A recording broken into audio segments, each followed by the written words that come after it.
La non-délivrance du certificat de conformité aux forces de l'opposition dans la course aux élections législatives d'avril 2019 a suscité maintes réactions. Ainsi, le parti USL de Sébastien Adjavon a fait une marche dans la ville de Porto-Novo. Demander à Talon d'arrêter avec tout ce qu'il fait dans notre pays.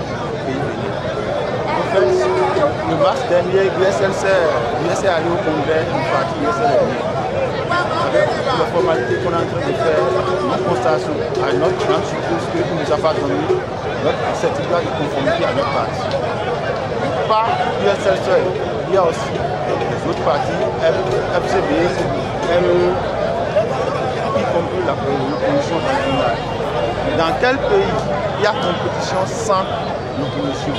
Nous n'avons jamais vu. Oui, vous savez que nous sommes bien dans un pays démocratique. Grande a été notre surprise la semaine passée, sinon principalement le jeudi passé, d'apprendre que malgré toutes les dispositions que nous avons prises au niveau du bureau politique de l'USL, que le ministère de l'Intérieur nous a délivré un certificat de non-conformité. Alors, je voudrais expliquer à toute la population en fait ce qui s'est passé. Vous savez, nous avons créé notre parti USL depuis mars et nous avons fait les formalités normalement comme cela se doit. Et alors, au niveau de notre dossier qui avait été déposé au niveau du ministère de l'Intérieur, il y avait eu des recommandations. Mais ces recommandations, nous avons satisfait à toutes ces recommandations. Mais grande a été notre surprise qu'on se base maintenant sur des recommandations qui ne nous avaient pas été notifiées pour dire que l'USL ne peut pas, comment dit-on, avoir ce certificat de non-conformité. Alors, les militants de l'UEME en général, qui constituent en quelque sorte une base électorale de l'USL, ont décidé ce matin de se manifester pour dire non à cette mascarade de notre démocratie qu'on veut organiser, pour dire non à l'organisation des élections législatives sans USL. De toutes les façons, pour nous, sans USL, il n'y aura pas d'élection législative. Le directeur départemental de la police républicaine de l'UEME et l'un de ses officiers ont affirmé qu'il y aura une déclaration à faire avant une manifestation, et ceci 3 jours avant le mouvement.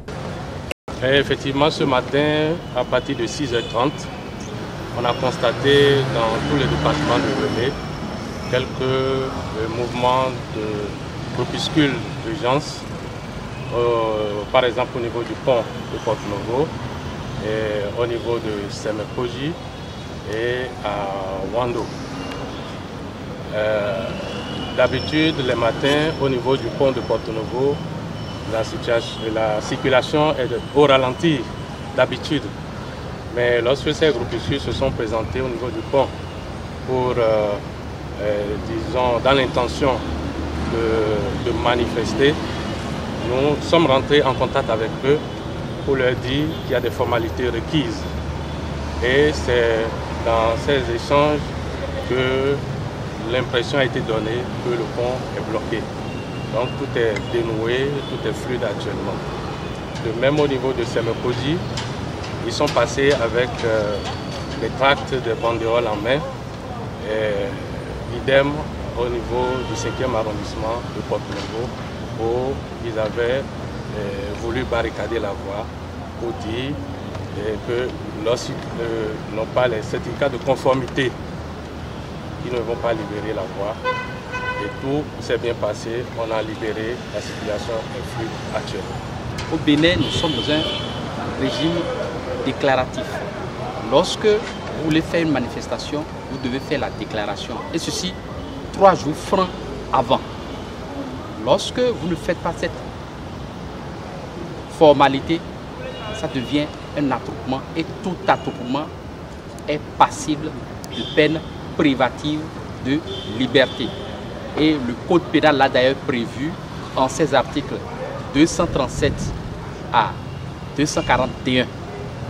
Lorsque il y a attroupement, les gens qui sont en train de faire une manifestation qui n'avaient pas fait, dont ils n'avaient pas fait la déclaration 3 jours avant, qui n'avaient pas fait les formalités requises, ils sont passibles de peine privative parce qu'ils sont en train de faire un attroupement. Une autre marche est prévue demain à Cotonou, suite toujours à l'exclusion des partis forces de l'opposition.